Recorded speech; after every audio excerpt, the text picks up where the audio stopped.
order the meeting of the East Grand Forks Economic Development Authority. Today is Tuesday, September 1st, 2020. It's now 12 o'clock.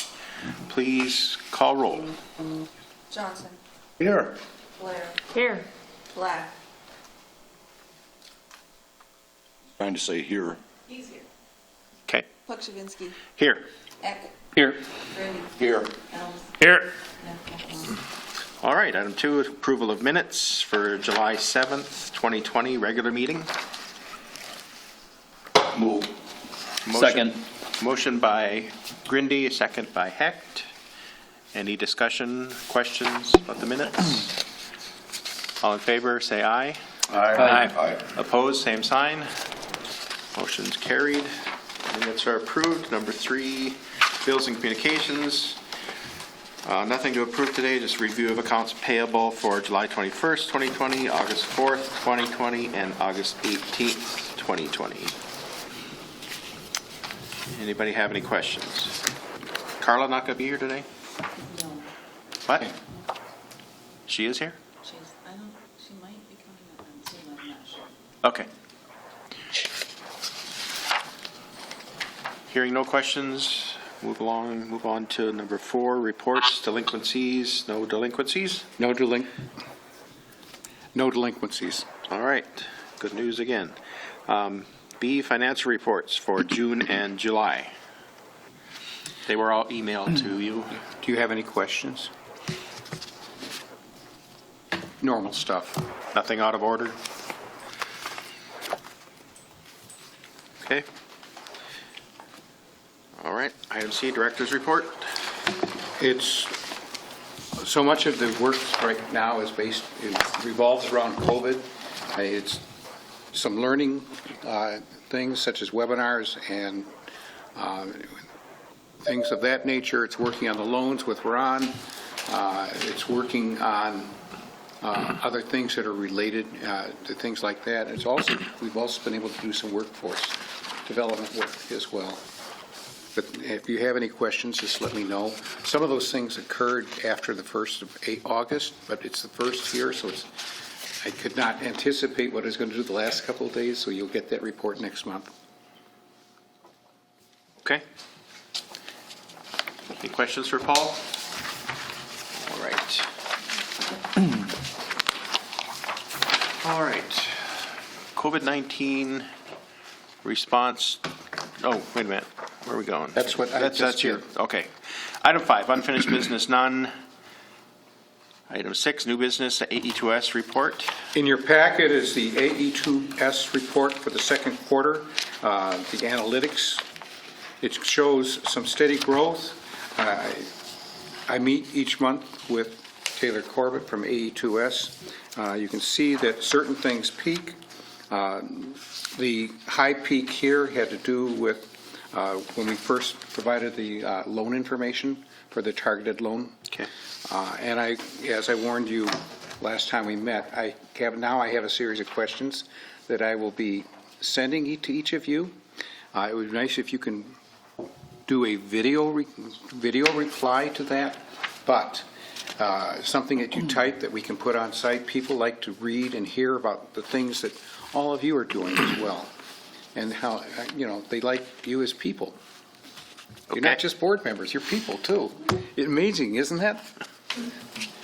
So I will be sending that out. But this is the analytics, and we will do. I think because our next meeting is in the middle of October, that we'll be able to give you the analytics for the next month as well at the next month's meeting. Okay. I had a quick question for you on that, Paul. Okay.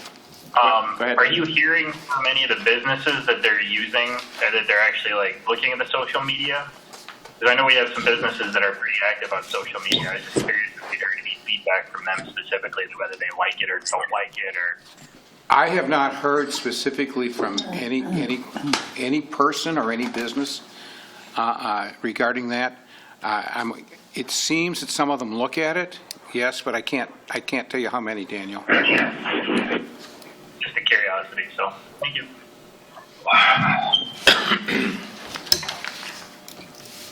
Any other questions for Paul about the AE2S report.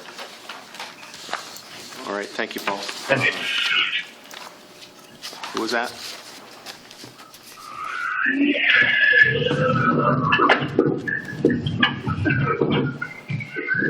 Looks like Barry's underwater.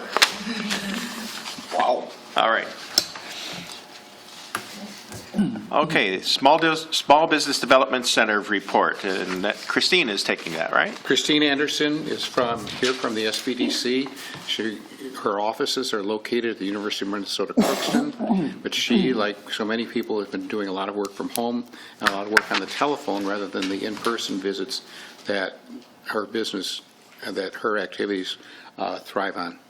And Christine is here to run you through the Small Business Development Center for the 6 months. Remember, we funded them to $10,000 last year, and I included another $10,000 for this year. Welcome, Christine. Hi, thanks. I'm going to see if I can figure out how to share my screen. Paul, you need to activate that for me. Or somebody. Corey, can you activate the share screen for Christine, please? Host. Okay. Okay, Thank you, there we Corey. go. Got it. That's amazing. Good. There we go. So,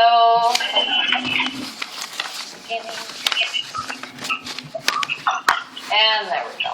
Can you guys all see that now? Yes. Okay. So, thank you for inviting me to give you guys an update. It's a little bit past the time that we had originally planned, but COVID has changed our schedule for everything, I think.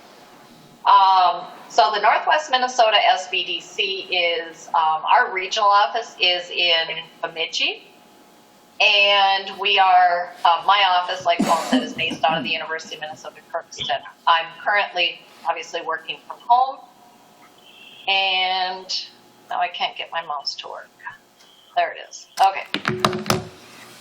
So, lots of changes since COVID. We started a community business series on May 6th, and that ran through June 10th. We did a weekly workshop webinar where we brought in area experts to talk about pretty much how to deal with changes, including closing your business. That was our last one, if that's where the business needed to go. There is a link, and I believe you guys have the slides on this. If you go to z.umn.edu and then /community series, you should be able to view those webinars. They'll be up, I think, indefinitely on the university's website.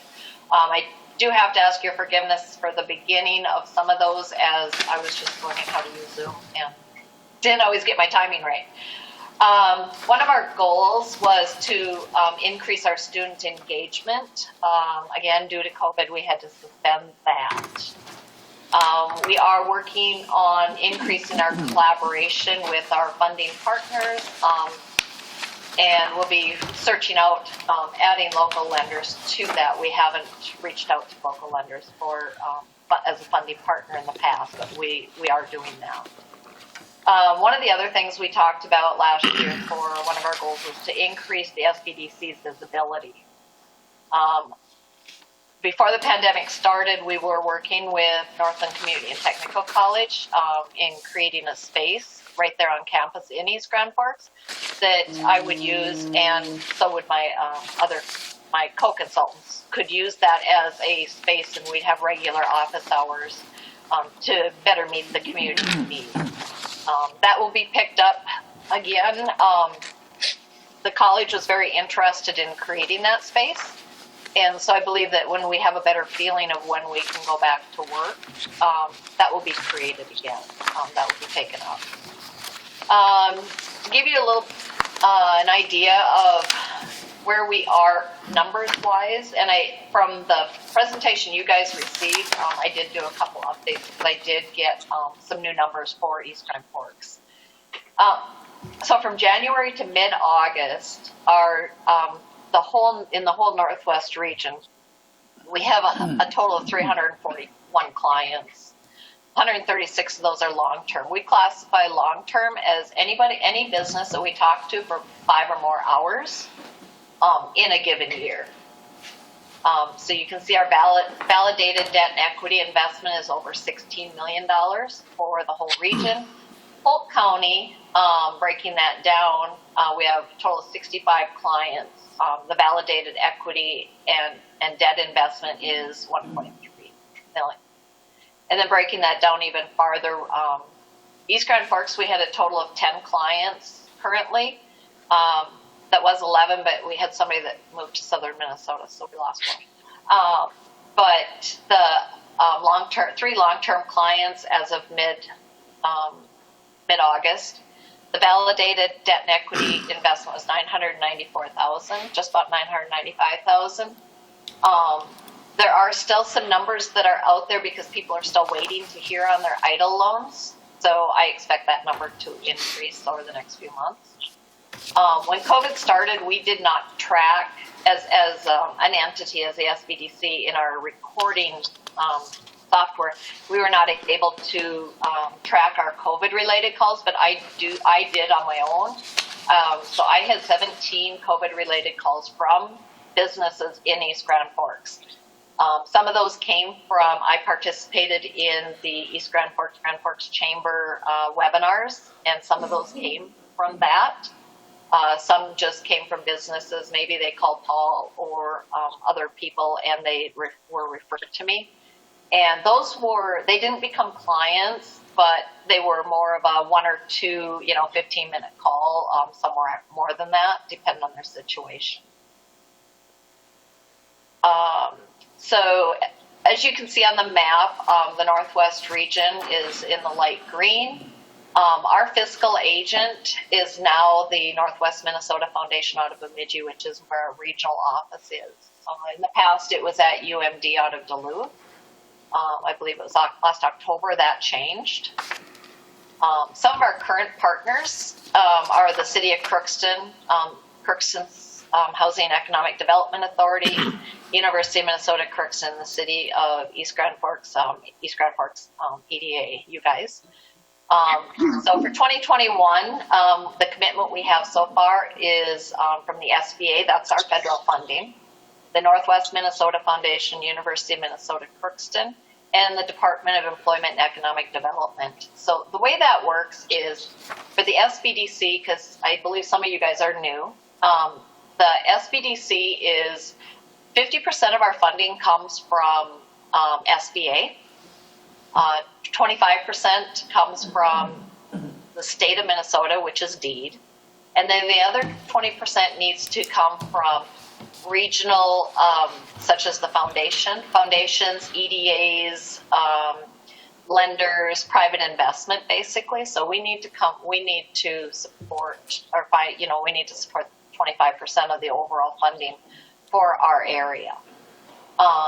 We have currently, you can see our current funding invites are out to the Crookston Housing and Economic Development Authority, also out to you guys for the East Grand Forks EDA, and then to other communities. And when we have the communities that are there, it's going to be the EDAs, the RDCs, and as well as the lenders or the local banks. So that's where that comes from.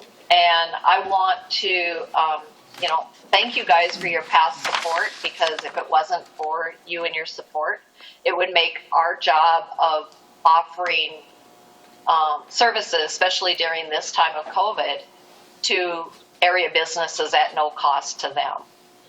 There are many entities out there that are charging small businesses, especially, a large fee for consulting to help them work through this, and the Sbdc is able to do that at no cost to the small businesses with the help from entities like you guys. So I want to thank you for that, and like Paul said, our request is to do this again if you guys see that there's value in what we do. Thank you. For example, Christine was able to help a local business for a state grant, and she did the financial work for the state grant under this program. Thank you, Christine. Anybody have any questions for Christine?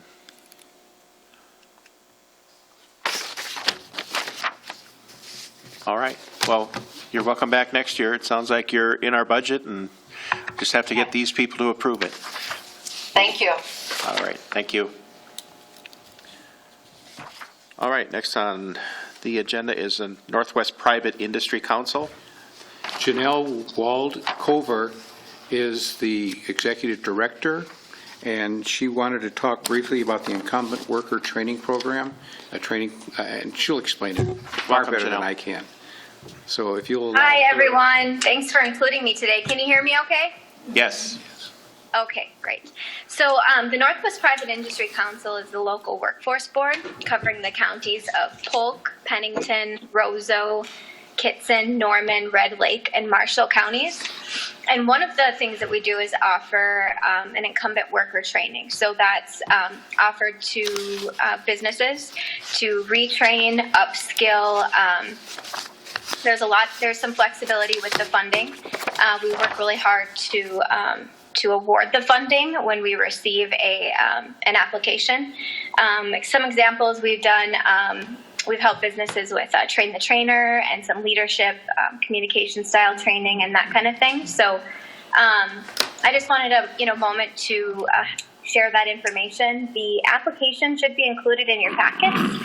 If not, there's a link at nwpic.net, and also you can get the application from Paul as well. So we'll have some local and regional planning events coming up this fall that I'll look forward to sharing with you through Paul as well. But for today, I just wanted to tell you a little bit about worker training and hope that you could share it with we can be an asset. Thank you. What is a incumbent worker? Start at the very basic.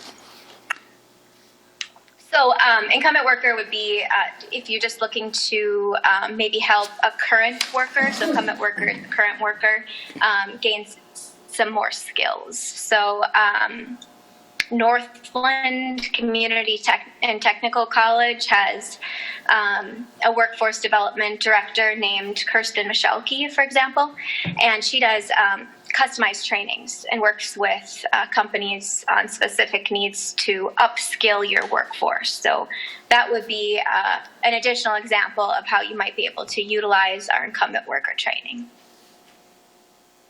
And what cost is this to employers?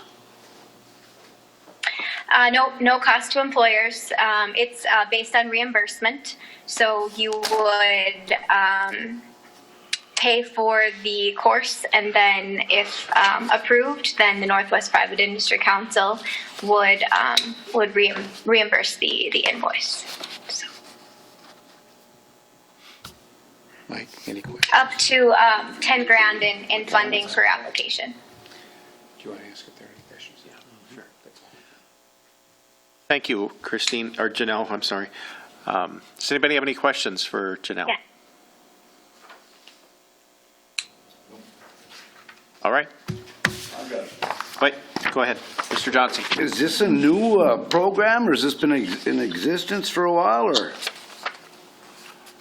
Yep, nope, this is not new. I'm a brand new director. Christine Kiki Goddard Anderson used to be the local workforce board director for 3 to 5 years. Our office is located in Thief River Falls.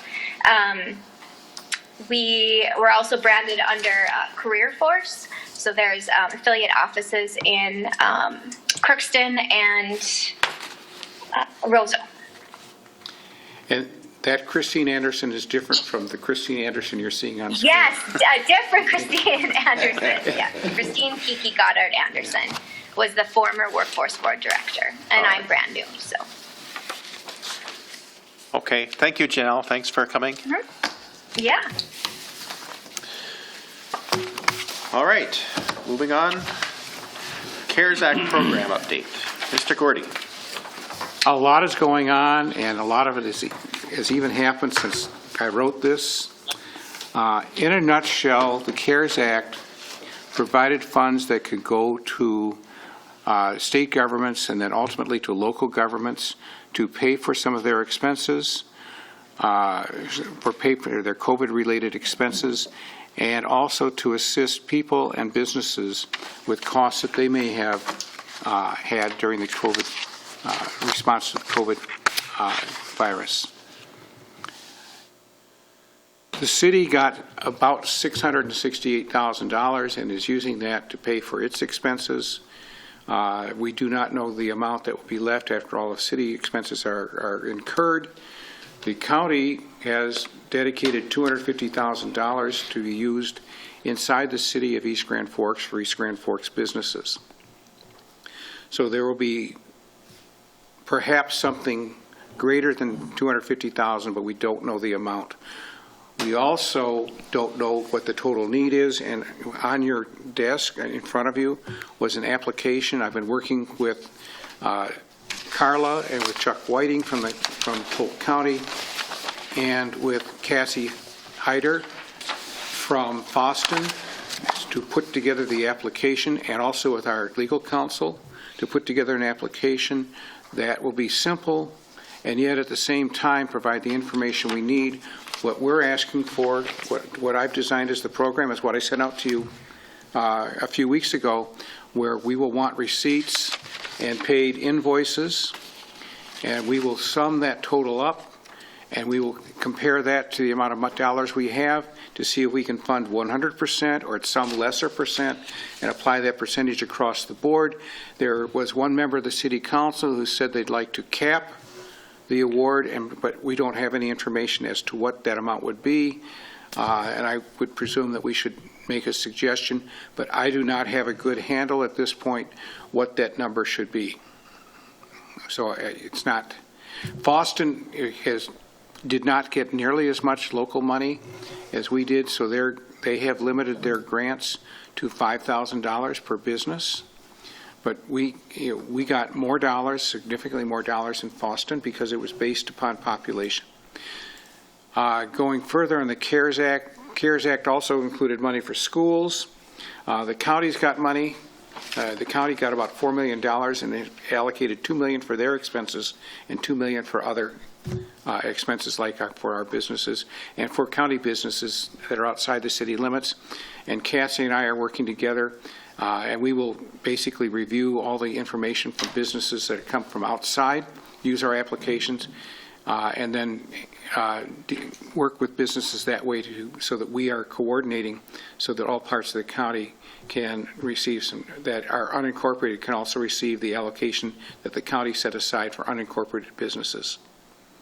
Now, I've said a lot, and I don't know that it was coherent, but what questions do you have? So the county has set aside money for businesses that would be in our region or in our county that Yes. aren't within city limits. In our Yes. city. Yeah, $125,000 is for unincorporated businesses throughout the county, and they did $250,000 for us and $250,000 for Crookston, and I want to say $150,000, but I'd have to confirm it. I don't remember for sure.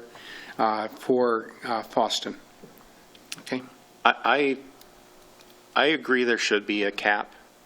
I don't know what that number is either, but I think if we're funding somebody to a level where it is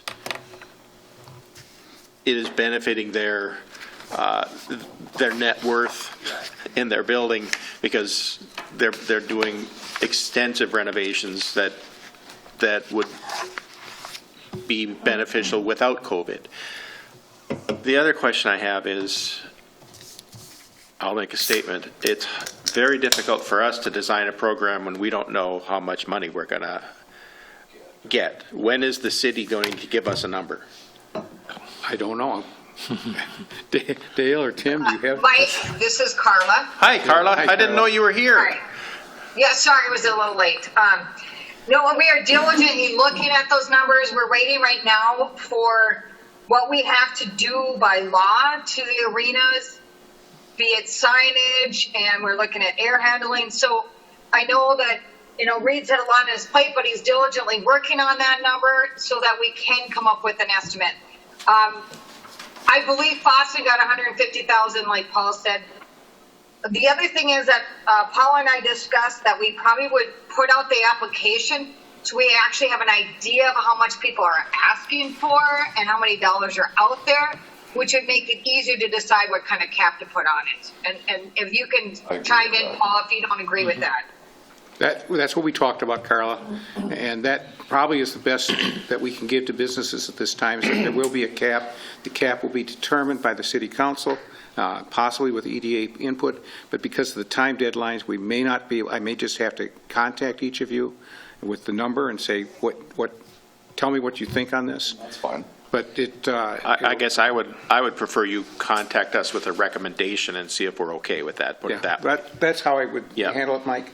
This has been the suggestion. 250, correct? We know that we have 250,000 coming in from the county. $5,000 cap, that's still only 50 businesses at 5,000 now. Some Mr. businesses President? might not need anything, and some businesses might need more than that, but if we cap it there, we at least know that we're able to help that many up to that point.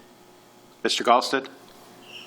I couldn't hear what you just said, but it would be just my suggestion that you would just assume you're getting nothing. You have 250,000, and then if you get additional funding from the city, you can revise your program. Or raise the cap. Right. And I agree with that too, because I think even at that, even if we say we allocate 50,000 or 5,000 for the 250,000, we know we're guaranteed. If we basically reach out to every business in town and we still have, say, 75,000 left, and there were other businesses that needed more, I think then we can look at raising our cap to distribute what's left to the businesses that maybe needed more that didn't get enough. Because I sometimes wonder if you ask businesses tell them there is no cap, and they go to all the work and they ask for way $1 million. more, and they've put in a lot of work to figure that all out. Have we then created some animosity with them in that they're going, well, if I'd have known it was only going to be 5,000, I wouldn't have put $25,000 into my request. But we're still asking for them to, within the application, we're asking for them to provide receipts showing that. Right. So, And/or bids. and then we should at least, if they provide us with the receipts, we at least know they spent that money. I mean, I think there's probably a lot of businesses in town that maybe had a little bit that they spent to have to put partitions up or anything, but probably nowhere near $5,000 either. Well, and that's one of my concerns too, is suppose we get a match from the city that we got from the county, so we got $500,000. And suppose we get 150,000 worth of requests, what do we do, just give that money? Percentage. I'm sorry, I interrupted. No, I'm suggesting that if we have a lot more money available than we have for need, then what do we do with the surplus? Just give it back? Or is there a way to distribute this money to businesses that were hurt but maybe didn't invest in tangible, assets?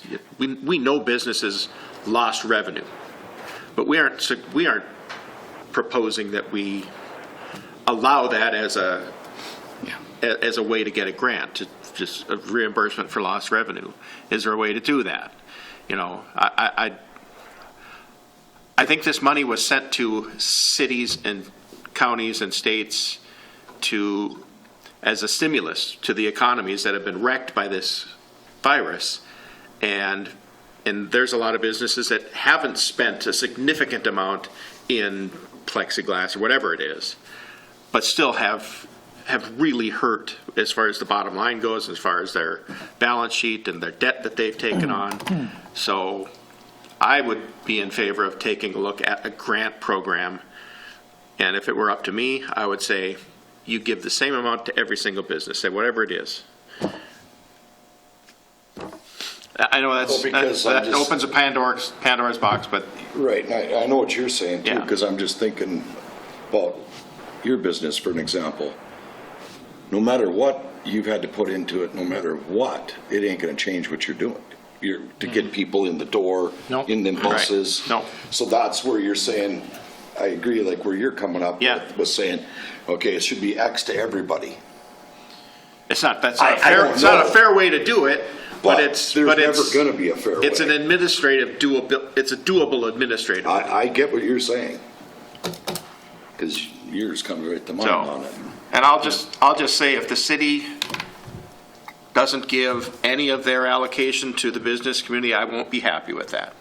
Just put that on the record. Mike, our intention is to give money. We just don't know what the dollar amount is. Okay. But, you know, I mean, if I had to guess, I would say probably at least $100,000. I guess, I know Christine had her hand up and Daniel had his hand up, but the other thing to keep in mind is that how many businesses do we have in the city? So when we're looking at a maximum, you know, like when you talk about trying to help everybody, you know, how many are there in the city limits, Paul? The best estimate is somewhere around 240-ish. Okay. Yeah, all right. Well, Daniel, you had your hand up. I was just going to say, $1,000 a business. I'm on the joke. So I talked to a few business owners over the last month or so because, you know, people have kind of known that this money is coming and specifically asked them about this. And there was one person in particular that actually told me that his business wasn't hurt that bad by the pandemic and he could use some of the money. But, you know, was talking to some of his friends who are business owners, particularly the restaurants, were hit a lot harder, and it really hurt their bottom line. And I'm not saying that we have to take this into account or whatever, but it might be something that we may want to think of, like we've already kind of talked about, is there are some businesses that were hurt more than others. And just piggybacking off what you said, Mike, it would be nice to see if we could get some additional help to some of those businesses too, as we're designing this program. So that was all. It was just more of a comment. Yeah, one of the hardest things to do is to give money away fairly. It's Right. really hard. I'm going to go. I agree. Well, I was actually encouraged by the business owners that were recognizing that other people were more hurt by than they were. So, so there is that. People are recognizing that in the community, which is nice. Okay. Christine, you had your hand up. I did. Just one of the things that I've seen recently, because pretty much everybody got these funds, was Pennington County and Thief River Falls put the county and the city money together, and then they created two grants, one for up to $5,000 and the other one up to $15,000. So depending on your business size and your situation, you would apply for one or the other. And that seemed to work really well. And the businesses that I work with, you know, were happy that, okay, you know, I qualify for this or I qualify for that. And then they were able to use that for working capital. That's on the Pennington County website if you want to see their application and their whole process. But, you know, that seemed to be, of all the ones I've seen, that seemed to be about the most fair, because then you're not giving somebody $100,000, you're giving somebody $5,000. And then you're able to spread it out a little bit more. So just a suggestion. Thank you. And I could talk to Mr. Homer about that some more. Who? The Mayor of Thief River. Okay. See how that. Mr. Helms? Yeah, I think what we talked about at the city council on this was the fact that we weren't going to use any of this money to reimburse anybody for lost revenue, which we talked about here too, because I don't think there will be enough money in the world to take care of all that for anybody, you know. And the other thing, I stress that just because we have this money doesn't mean that we have to spend it all. There's other people that probably can use it too. So whatever we do or however we do it, and we're doing the same thing on the city, let's do it wisely and make it look good to our people out there. Yeah, I guess to that point that you made it at the last meeting too. Just because we have it doesn't mean we have to spend it all. I would argue that the people that it's intended to help, the business community, it's not even going to come close to making people whole if we spent every single dime and set it back there somehow. So I want to keep it in this community and spend it here somehow. Whether the fairest way to do it is for the city to spend it and then all of the taxpayers share it, that's an argument that can be made. I guess my argument would be that not everybody was forced to shut their business down or or have their business damaged terribly by this virus that's set upon us. So if the federal government has sent this money back to us to distribute to businesses that have been hurt, it's up to us to find a way to do that in a fair way. Mr. Gordy? There is a deadline for the city to use its CARES Act dollars, and after that deadline, the dollars go to the county. The county has a deadline, and after that, the money goes to the state. And if I'm trying to remember, I think there's a deadline also on state use before it goes back to the federal government. So this is more a case of it's dollars available for us to use, and my own feeling is we should use them locally and try to use up every dollar that we have available to help our businesses, as opposed to doing something that would not spend a few of the dollars and have them go back to the state ultimately. What is our deadline? I want to say November 15th. That's correct. November 15th for the city, December 1st for the county, Thank you, Carla. and December 31st for the state. Diane Blair? I went on the Pennington County website, and it is a very interesting program that they have set up, and they've actually kind of say they're round one. So they're leaving their door open that if they would have extra money or something, they would be able to do a round two. And I think that also goes to what Ron was saying. If we get more money, we can make changes. And what they did is if it's a sole proprietorship, you get up to 5,000, and 1 to 20 employees up to 15. I mean, they have some businesses that aren't eligible, like multi-region chains and that kind of a thing. So it's really a pretty good put-together program. I was thinking the same thing, round one or round two. And I was thinking of phase one or phase two. I mean, that is a way to handle the dilemma that we've got. We don't know how much need is out there for the reimbursement of costs. But if we did it in phases, and it seems like November 15th would be not a lot of time, but enough maybe to do two rounds if that's what we decide. We're going to have to make sure the checks are approved by the city council at the first meeting in November. So November 15th it doesn't coincide with our city council meetings. Okay? And if we do have money that's still available, and we'd have to ask the council to make special arrangements to approve checks at a work session. At a work session, yes. I think they'd be willing to do that. I think they would be willing to do that, but I just want to make sure everybody's aware that if we don't use it, we actually will lose this and go back to other jurisdictions. I think our So November 10th is the last meeting before the 15th. That's a work session meeting. Yeah. Oh, that would be, yes, November 10th, which is a work session meeting. Okay. I think one hurdle that we're going to have with this is that it's going to be easy to see the tangible receipts for purchases people have had to make to adjust to COVID.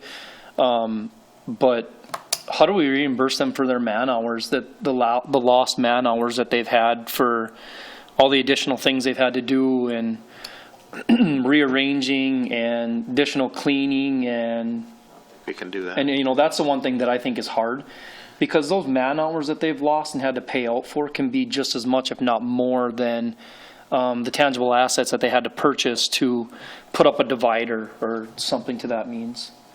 So I do kind of like the option of maybe looking at a set number of money of grant for a business, but again, I think we just need to figure out a fair way to,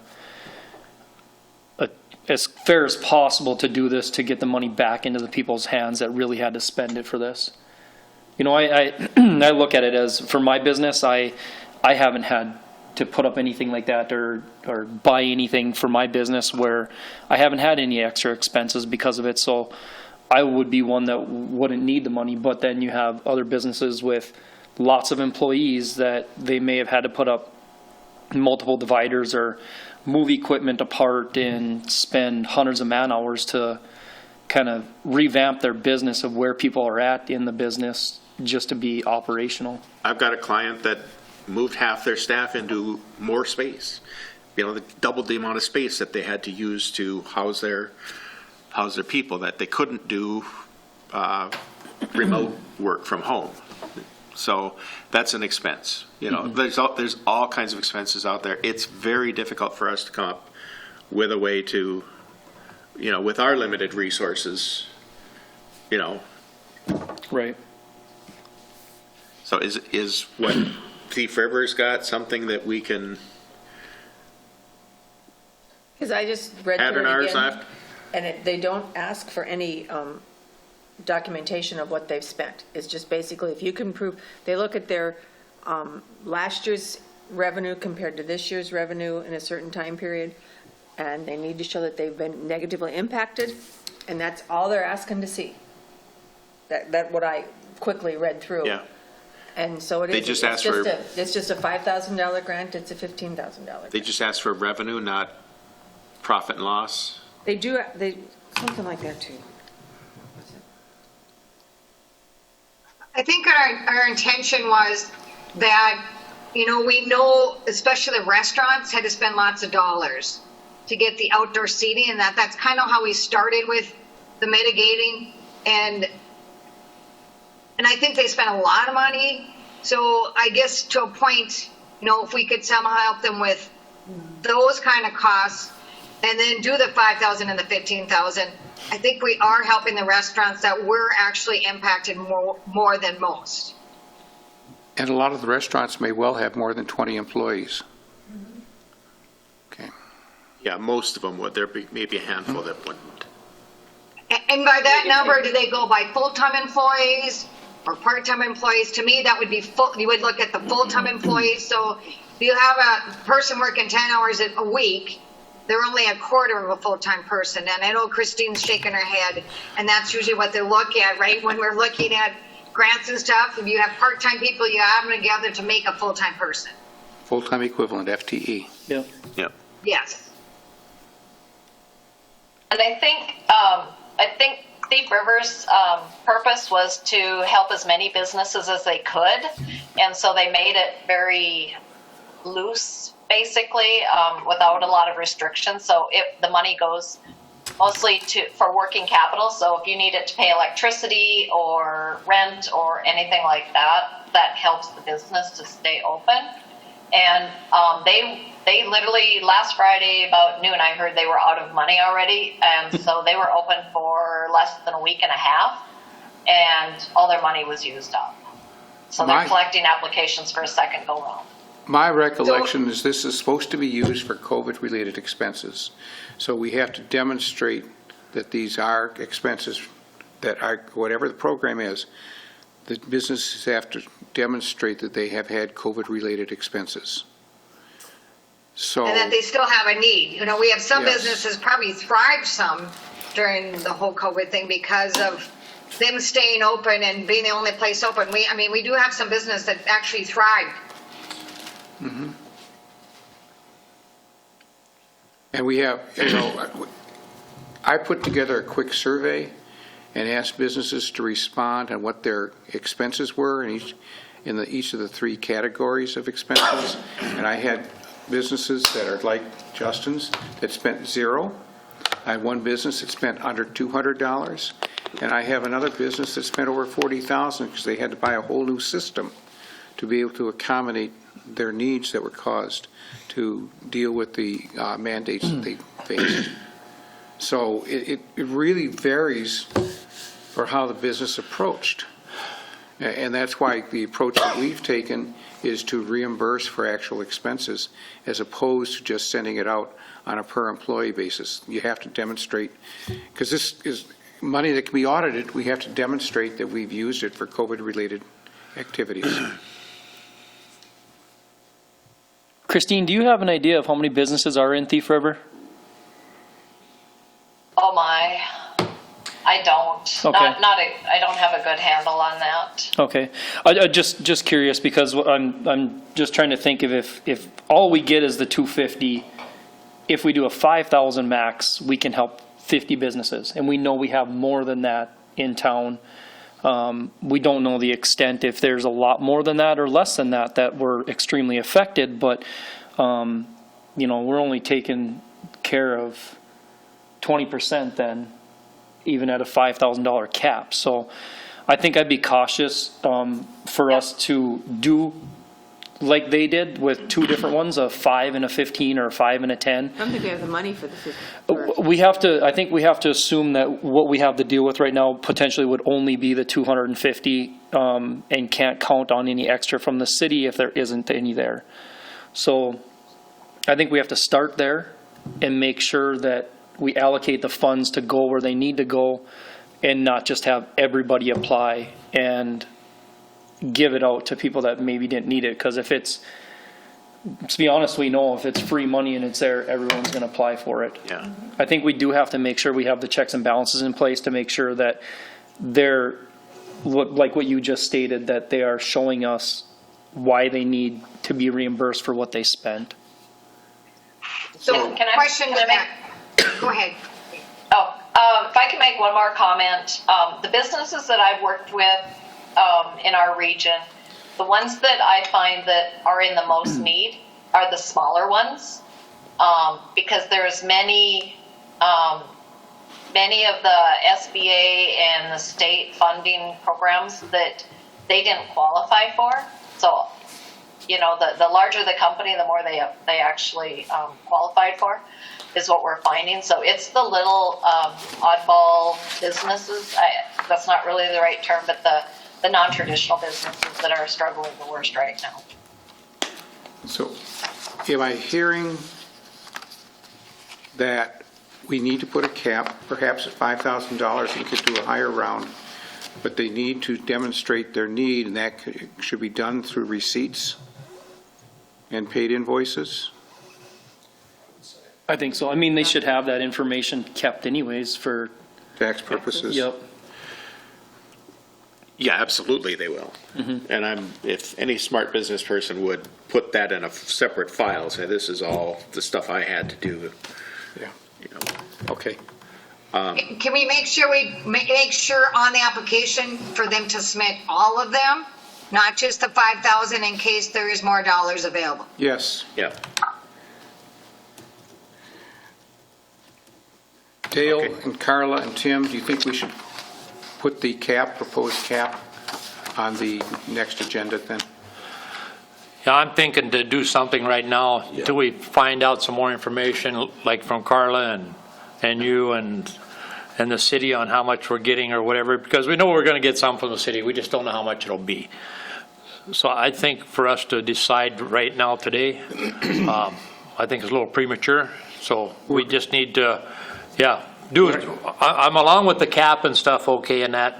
It's just that we just need to figure out a good way to do it, whether it be like Diane said with what Red Lake done, or like Christine said, or if it's we come up with our own plan. But you know, what I'm thinking is, because of the press of time, we need to make some kind of recommendation for the city council to say, let's go ahead and start collecting the information.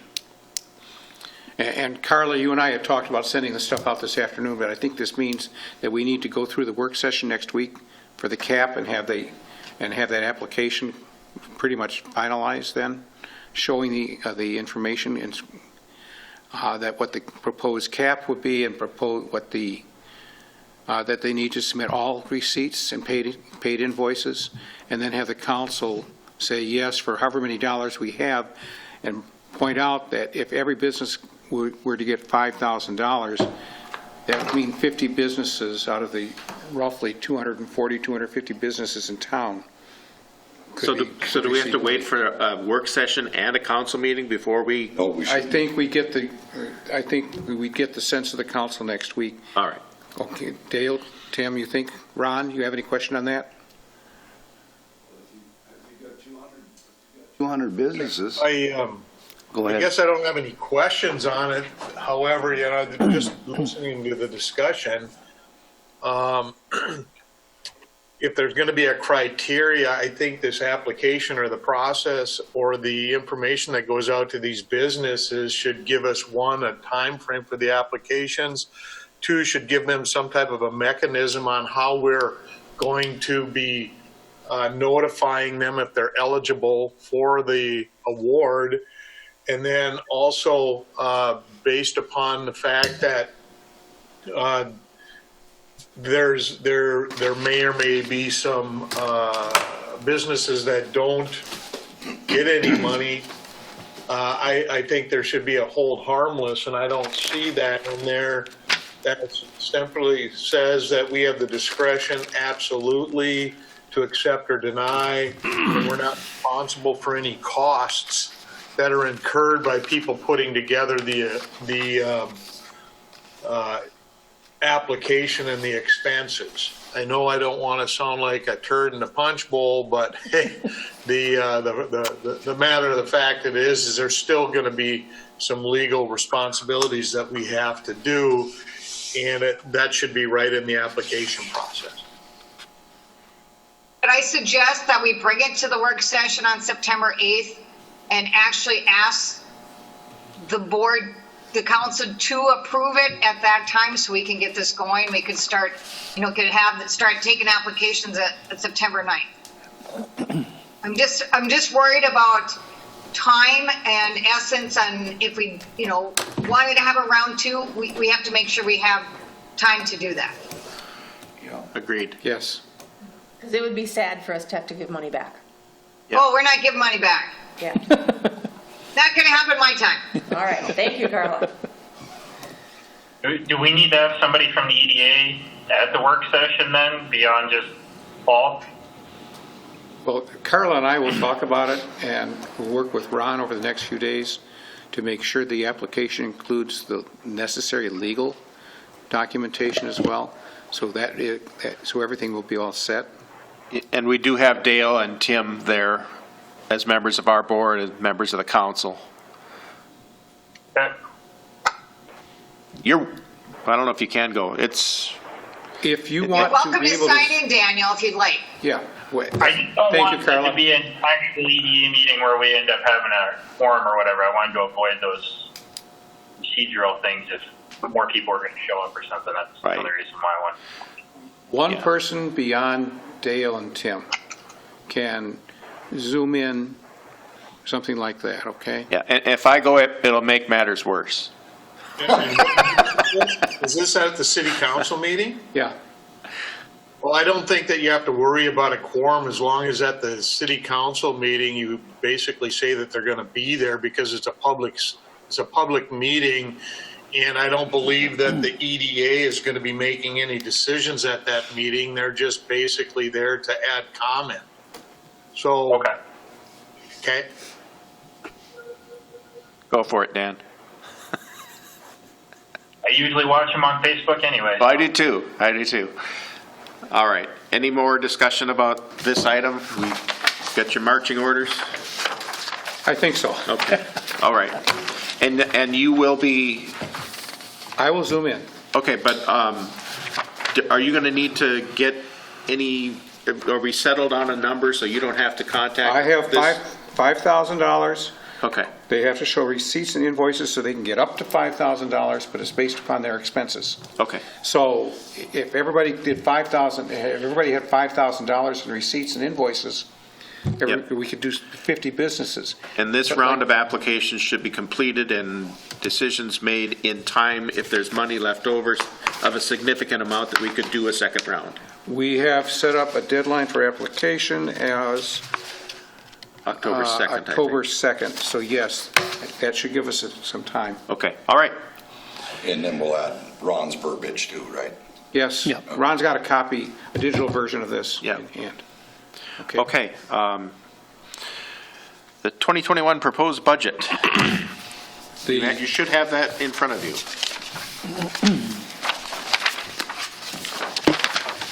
The memo says it all.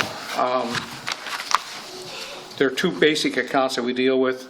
The 620 account, which is the operating expenditures for the EDA, and I have decreased certain items. I increased one item slightly because dues go up, but it's a decline in the amount requested for the 620 account by $4,600, which is roughly 2.3% decline, and that reflects, we know that the city council, the city, for example, is going to be receiving something like $90,000 less in LGA dollars.